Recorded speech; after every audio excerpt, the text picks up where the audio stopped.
Bonsoir et bienvenue à tous si vous nous rejoignez sur Canal Congo Télévision pour vous informer. La vice-premier ministre, ministre de l'Intérieur et Développement durable, séjourne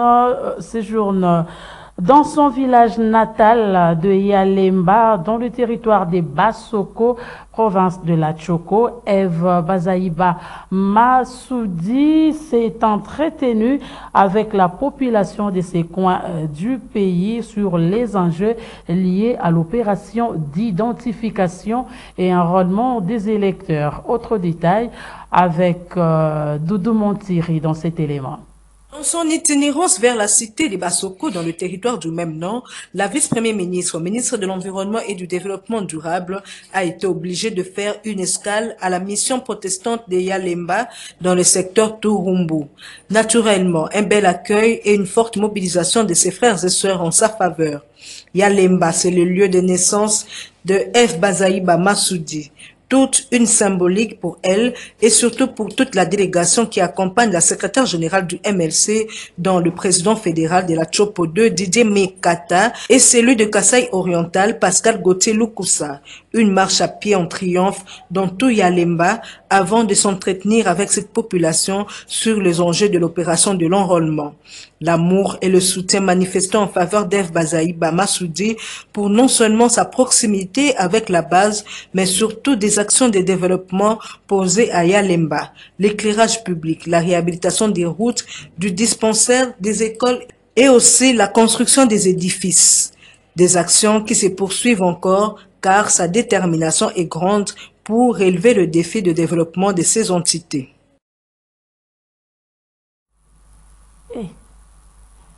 Environnement toujours, l'Institut international de l'agriculture tropicale a lancé le 15 mars 2023 au Pullman Hotel le projet de développement de la chaîne des valeurs des aliments pour poissons, poulets, porcs et engrais organiques à l'aide des traitements de déchets urbains bio-organiques en vue d'assainir l'environnement. Autre détail avec Doudou Montiri.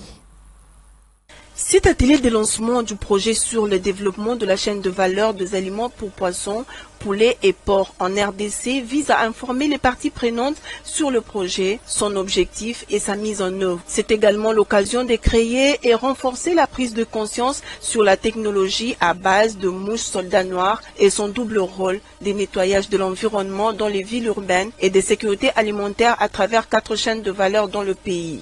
Occasion pour le chef du projet ITA, le docteur Trairou Abdoulaye, de présenter les du projet. C'est un projet qui vise l'atténuation des effets du changement climatique. Nous devons commencer à pratiquer ce que nous prêchons. Donc la durée du projet c'est 2021 à 2024. Le seul bémol c'est le Congo qui vraiment a été seulement ajouté cette année et qui doit aussi prendre fin en 2024 avec les autres. Prenons la parole à son tour, le représentant de la vice-premier ministre, ministre de l'Environnement et du Développement durable, les conseillers en charge de l'assainissement, Jules Ngondili, de saluer cette initiative et de donner ici la quintessence de ces projets. Ce projet porte sur la valorisation des déchets organiques à l'aide de mouches soldats noirs. La mouche soldat noir est une espèce originaire des régions tropicales du continent américain qui est aujourd'hui répandue dans le monde entier. Les adultes consomment une nourriture variée sur le flair et ne représentent aucun danger ni pour l'homme ni pour l'environnement. La larve se nourrit de matières organiques en décomposition. De ce fait, il est temps de valoriser les déchets organiques et en des produits de valeur ajoutée que représentent les larves de la mouche, riches en protéines et destinées à l'alimentation animale. Financé à hauteur de 9 millions de dollars américains par la NORAD, une agence norvégienne de coopération au développement, ces projets concernent la mairie de Bukavu, la ville de Kinshasa, la commune d'Ndjili, retenue comme commune pilote où sera érigée l'unité de traitement de déchets. Dans un autre registre, la coordination nationale des femmes des Force One MLC pour le leadership de Jean-Pierre Bemba Gombo a organisé le mercredi 15 mars dernier une conférence débat sur le thème national de la Journée internationale des droits des femmes 2023, à savoir éducation numérique égalitaire pour la paix et l'autonomisation des femmes et filles en République démocratique du Congo. Maya Yamate et Fiston Galé ont signé ce reportage. C'est sous le parrainage de Madame Françoise Bemba Ingila, honorable sénatrice pour le compte du MLC, que les femmes de Force One, structure spécialisée affiliée à cette formation politique, ont célébré la journée des droits des femmes, placée sous le thème pour un monde digital inclusif, innovation et technologie pour l'égalité des sexes. Cette journée d'échange a connu 3 interventions majeures, notamment un bref aperçu du concept numérique par Madame chargée des femmes Force One, l'éducation numérique avec Madame Gisèle Kapinga, commissaire nationale aux droits de l'homme sous commission de droits spécifiques de la femme et de l'enfant, Madame Constantine Boujamabé sur l'implication de la femme dans le processus de paix à l'est de la RDC. La dernière à intervenir était Madame Bongola Fatouma Clémentine sur l'éducation numérique dans l'autonomisation de la femme et des filles en RDC. Comme déjà dans le mois de la femme, le 8 mars 2023, au niveau de l'interfédéral, notre président interfédéral, M. Guerembo, avait fait l'ouverture du mois de la femme. Et au sein de la Force One, nous avons opté avec notre marraine pour la date, notre marraine maman Françoise Ndokwa Bemba Ingila, pour la date du 15 mars, pour fêter la femme en instruisant sur la base de notre thème national. Et nous avons vu que c'était vraiment bénéfique. C'est bénéfique et les interventions qui ont été faites, l'intervention est Salemi Lelo et la Kisike, maman Nabiso, Bazan a besoin Yakoyekola, Oyoto Bengi numérique. Plusieurs hauts cadres du mouvement de libération du Congo ont rehaussé de leur présence à cette manifestation, entre autres le secrétaire national en charge de l'implantation, André Tumanga. Tout à fait autre chose. L'attachement du pays au dialogue ne constitue pas une faiblesse ni un acte de lâcheté, mais plutôt une attitude responsable justifiée par le souci d'éviter de mettre en feu la nation. Ces propos du président de la Chambre basse du Parlement lors de l'ouverture de la session de mars suscitent des réactions. Suivez à ces sujets Maître Patrick Tsinda du MLP et Maître Yannick Vumbi de l'Arsène au micro de Maxime Macabo. L'escadron national du mouvement lumumbiste progressiste Maître Patrick Tinda appelle les autorités à prendre au sérieux l'agression rwandaise en organisant l'armée. C'est le discours tel que prononcé à l'ouverture de la session de mars dans les 2 chambres du Parlement ne suffisent pas. Les autorités doivent prendre cette guerre au sérieux. Nous devons nous organiser. Je crois que Macron était ici. Macron nous a dit des choses que nous devons prendre au sérieux. Les autorités congolaises doivent restaurer leur souveraineté sur le plan militaire, sur le plan administratif, mais aussi sur le plan sécuritaire. Je pense que sur le plan militaire, si nous essayons de restaurer notre souveraineté, vous verrez que nous allons mettre un terme à cette guerre. Mais négocier, d'ailleurs, le président de l'Assemblée nationale avait dit à son temps qu'on ne va pas négocier avec ces rebelles. Mais comment aujourd'hui il va se rétracter pour dire Négocier n'est pas un signe de faiblesse. Moi, Maître Patrick Tinda, je dirais, négocier c'est un signe de faiblesse. De son côté, Maître Yannick Mvumbi de la RCN salue plutôt les discours qu'il qualifie de réalistes du speaker de la Chambre basse du Parlement face à l'agression que subit la RDC. J'essaie de comprendre le président Mbosso. J'essaie de le comprendre. Il faut maintenir d'abord la pression militaire pour que nous puissions, si négociation il y a, parler en position de force. Nous avons des élections dans les mois qui viennent, je crois dans 9 mois. Est-ce qu'il faut aller aux élections, abandonner nos frères qui sont à l'Est? Est-ce qu'il faut négocier avec les terroristes? Et je crois que la pilule est amère. Il ne faut pas négocier avec les terroristes, mais il faut maintenir d'abord la pression militaire. Essayer de récupérer les zones conquises par ces idiots. Et on verra que faire, quoi faire. Mais pour l'instant, d'abord, il faut maintenir la pression militaire. C'est la chose la plus importante. Parce que d'emblée, comme ça, aller négocier avec les terroristes, mais le monde va se moquer de vous. Va se moquer de vous. On nous a dit de nous prendre en charge, d'être intraitables vis-à-vis de ces gens-là. Il faut le faire. À l'est de la République démocratique du Congo, au moins 104 personnes ont été tuées par les terroristes ADF à l'espace d'une semaine seulement dans les territoires de Béni, dans la chefferie des Bachus. C'est en tout cas ce que révèle le vice-président de la société civile du Nord Kivu. Edgar Matebo indique que l'ennemi circule encore librement dans certaines agglomérations sans être inquiété par qui que ce soit. Suivez-le au micro de notre correspondant Joël Kamabou.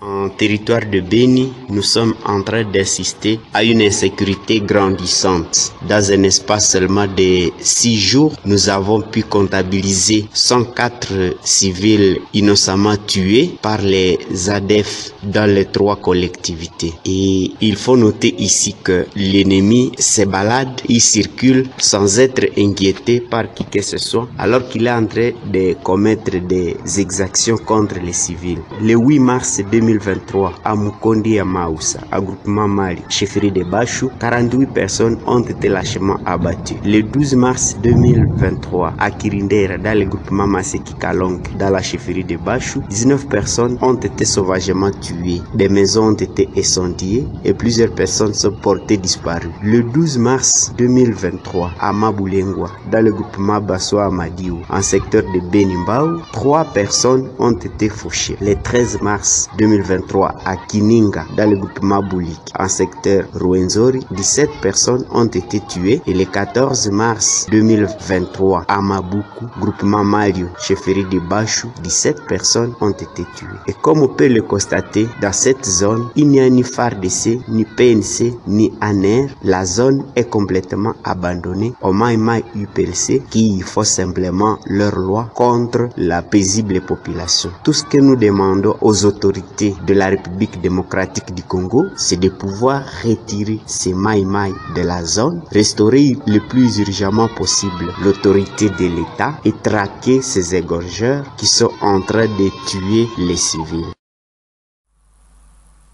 Sachez qu'un incendie s'est déclaré dans l'après-midi de ce jeudi 16 mars 2023 dans les installations du groupe de presse L'Avenir ainsi que du groupe Le Potentiel, 2 médias congolais. Pas de perte en vies humaines, mais des dégâts matériels énormes.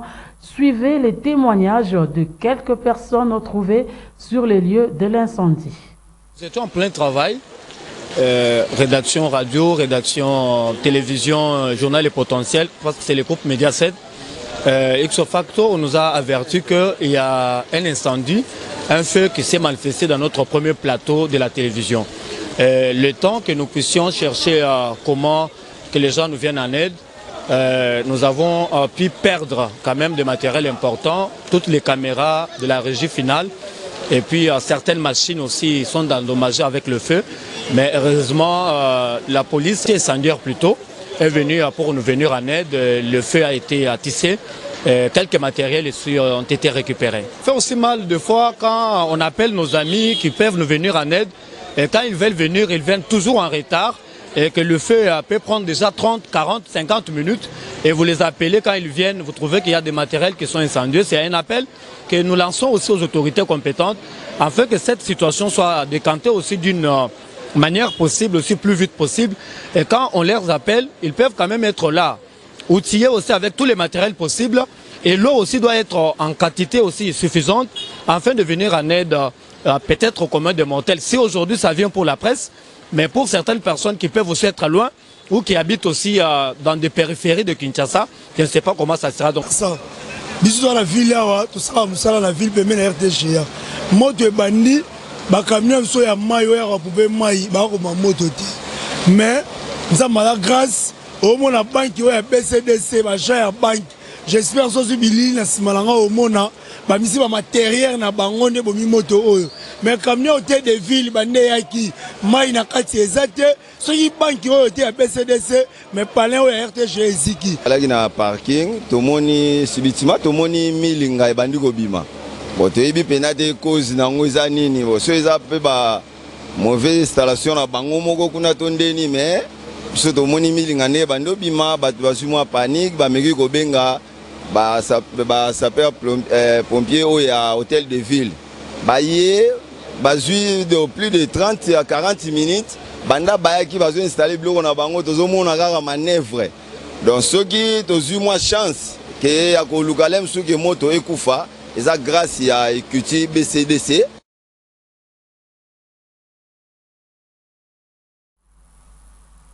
Je vous emmène à présent à l'abattoir public situé dans la commune de Massina, un endroit où l'on abat des vaches selon des normes requises en la matière. Certains s'y rendent pour acheter de la viande fraîche, d'autres par contre préfèrent abattre leurs bêtes eux-mêmes pour éviter de dépenser l'argent. Un dossier complet de Doudou Montiri. Kapela, l'un des endroits les plus ambiancés de la ville de Kinshasa. À côté des débits de boissons qui s'y suivent, on trouve des endroits aménagés pour la grillade des chèvres, de porcs et vaches. Benoît Molim travaille à Kapela depuis des années. Il abat quotidiennement 2 à 3 bêtes suivant la clientèle du jour. Lui-même se charge de l'abattage de ces animaux avant de griller les différents morceaux suivant la demande des clients. Selon lui, il sait comment le faire, plus question d'associer un vétérinaire ou d'aller dépenser l'argent inutilement à l'abattoir de Massina.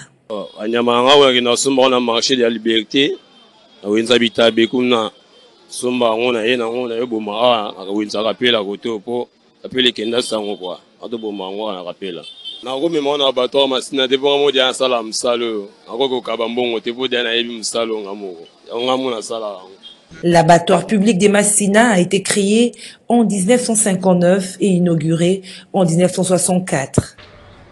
Avant d'abattre une vache, ici, elle subit une série d'examens pour se rassurer de la santé de l'animal et de la qualité de la viande.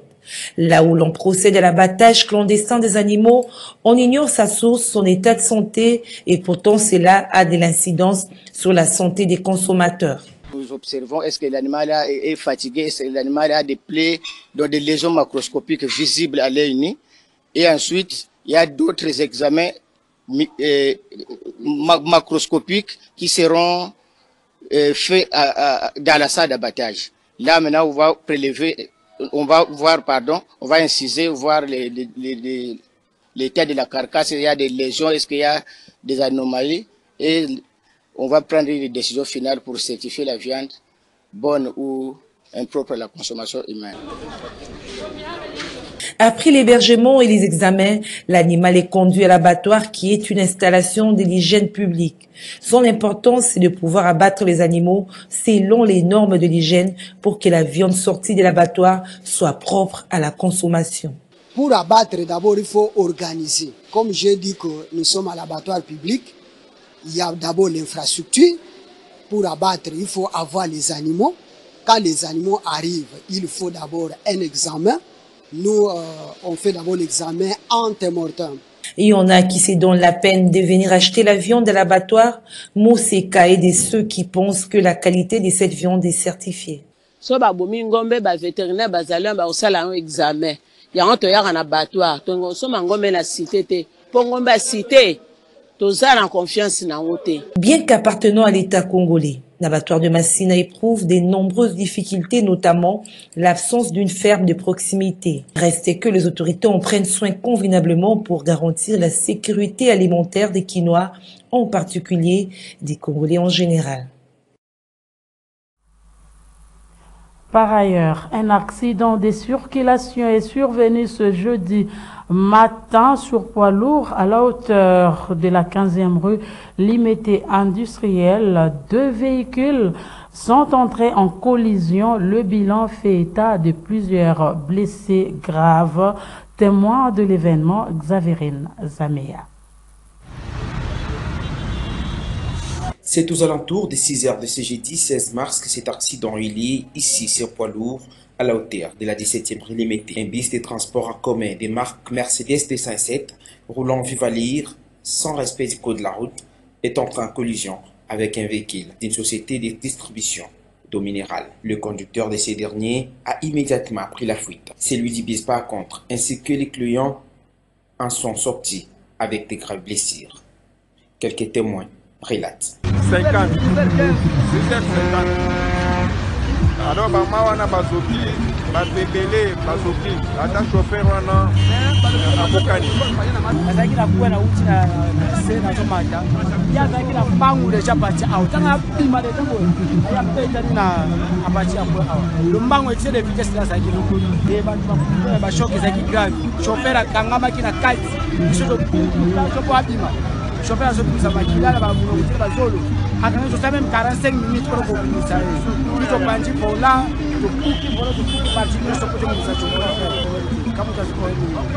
On ne cessera jamais d'appeler les conducteurs des véhicules au respect du code de la route et à éviter l'ivresse au volant.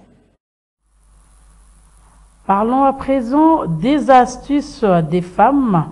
Le make-up, attendez, maquillage en français, de plus en plus en vogue chez les filles et les dames.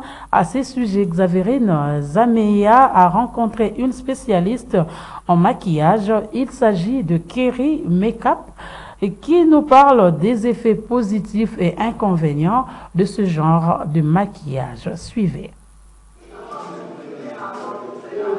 Le terme de plus en plus utilisé dans les milieux de jeunes filles. Make-up en anglais qui signifie maquillage en français. Terme qui renvoie tout simplement à l'ensemble des artifices utilisés pour rendre son visage plus joli. Le make-up englobe l'utilisation de rouge à lèvres, de mascara, de fond de teint et autres. Grâce au maquillage, on peut souligner une partie de son visage, les yeux, la bouche, choisir ce que l'on met en avant, mais aussi ce que l'on cache en détournant l'attention de certaines imperfections. Quand on se maquille, on se sent un peu plus à l'aise, on se sent bien dans notre peau, ça nous permet de nous sentir encore plus belle. Je précise encore plus belle parce qu'on est déjà belle naturellement, mais quand on se maquille, ça rajoute un peu une petite touche. En tout cas, ça nous fait un côté glamour. C'est pour ça qu'on aime se maquiller. Le make-up a des effets positifs et possède aussi des inconvénients tels que l'apparition de boutons, même des allergies, des irritations et des rougeurs. Il se trouve aussi que le make-up peut pigmenter la peau. On se maquille par occasion en tout cas et quand ça nous chante.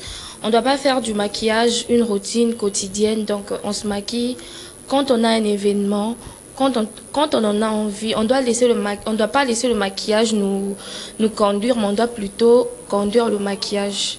On doit l'utiliser à notre guise. Il y a des conséquences quand on ne prend pas bien soin de sa peau, c'est-à-dire quand on se maquille, on doit d'abord hydrater notre peau, on doit protéger notre peau. Quand on ne protège pas sa peau et qu'on se maquille quotidiennement, surtout quand on ne se démaquille pas, après le maquillage, quand on dort avec le maquillage, c'est là qu'interviennent des inconvénients néfastes pour la peau. Donc, il est vraiment conseillé de pas se maquiller tous les jours et puis quand on se maquille, de se démaquiller avant de se coucher pour prévenir certaines inconvénients. Une chose est vraie, certaines utilisent les make-up pour se camoufler, étant un allié dans la gestion du stress. Il réduit son impact. D'autres, par contre, l'utilisent pour séduire. Quand on fait attention à son paraître, on obtient un regard positif de l'autre qui donne de l'assurance. En sport, les groupes d'études sur les Congo, une organisation non gouvernementale américaine, va publier ce 17 mars 2023, demain donc, un rapport intitulé « Jeu du pouvoir, pouvoir du jeu, football et politique en République démocratique du Congo ». Ce rapport dénonce la redevabilité des clubs de football face aux politiques qui sont à la tête de ces clubs. Nancy Leka nous en parle. Les clubs sportifs congolais en général sont politisés, ce qui entraîne des conséquences néfastes. Voilà le sens du rapport que va publier le vendredi 17 mars 2023 le groupe d'études sur le Congo GEC, intitulé « Jeu de pouvoir, pouvoir du jeu, football et politique en RDC ». Cette étude démontre comment les femmes et hommes politiques à la tête des clubs de football congolais se servent de cette position pour renforcer leur renommée et chercher à en tirer profit au moment des échéances électorales. Ceci a entraîné comme conséquence la non-homologation des stades congolais par la Confédération africaine de football. Joshua Walker, directeur du programme et analyste de GEC, explique ici le souci exprimé à travers ce rapport. Merci beaucoup. Alors, nous avons décidé de faire ce rapport dans le cadre d'une série de rapports que nous avons publiés pour un projet qui s'appelle Mukaleng Owa Bantu, qui est focalisé sur des questions de redevabilité en RDC. Alors, nous avons déjà sorti des rapports sur les partis politiques, sur les élections et sur l'Église catholique. Et nous avons voulu un peu sortir de l'ordinaire en essayant de comprendre les formes de redevabilité, mais aussi de politisation au sein des clubs de football. Et par la suite, les comparer avec le fonctionnement des partis politiques. Bon, nous mettons ces informations sur la place publique en RDC, pas pour en faire un plaidoyer nous-mêmes, mais pour permettre à la population congolaise et à d'autres acteurs de s'en imprégner et de s'en servir pour leur propre plaidoyer ou mobilisation. Donc, je ne pense pas que dans le cadre de cette recherche, nous n'allions rencontrer les acteurs pour discuter précisément de cette recherche et de ses conclusions, mais c'est le genre de choses que nous évoquons dans nos rencontres de manière générale, c'est-à-dire la question de la redevabilité, la question donc des rapports entre dirigeants et dirigés au sein des institutions, que ce soit des institutions de l'État, des partis politiques et même des clubs de football.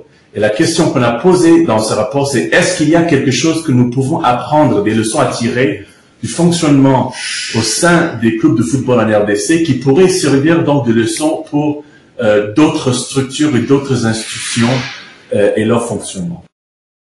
Merci.